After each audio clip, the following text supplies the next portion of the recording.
And I am a probate attorney. I'm also a CPA. I'm here to talk to you about title vesting. I think title vesting affects every realtors out there, and it affects every single person who's going to buy a home, all homeowners. Now, the worst type of title vesting is joint tenancy. That's the worst. Married couple normally takes it under joint tenancy, and I would say about 65% of married couple takes in joint tenancy. So the question is why? If it's the worst, why is that? And what is the worst? Okay, let's take a look at it. Joint tenancy is going to give you the worst tax breaks. The worst. It's no good. So for example, in joint tenancy, let's say a married couple bought a home for 100 grand 30 years ago. 30 years later, the house is worth $1 million.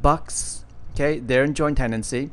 Let's say husband passed away. House is too big for wife. Wife says, I'm gonna sell the house. She sells house for $1 million. How much tax does she need to pay?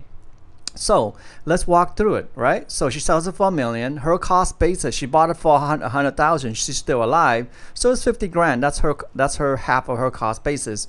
When her husband died, the house is worth $1 million. So she's only allowed a half step up. So half step up for the husband is $500,000. She sold it for $1 million minus 50 grand minus 500,000. She pays tax on 450.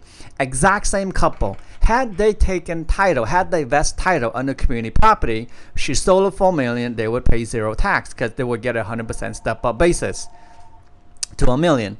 The other one is community property right of survivorship. Same thing, sold it for $1 million, cost basis $1 million. They would get the best tax advantage. So community property vesting is the best, right? Now, that's the tax issue. Under joint tenancy, you're gonna have other problem too. In joint tenancy, let's say brother and sister owns a house under joint tenancy. Brother's happily married, and let's say brother has a will. The will says when I die, my half goes to my wife. Well, that's not gonna work. The joint tenancy is gonna trump the will. The will does no good in the eye of joint tenancy. So basically, your will does you no good in joint tenancy.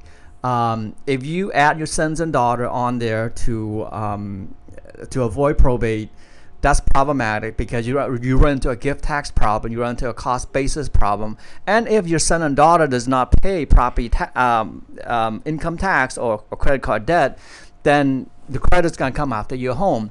So joint tenancy is not the best way. Okay, that's all for today.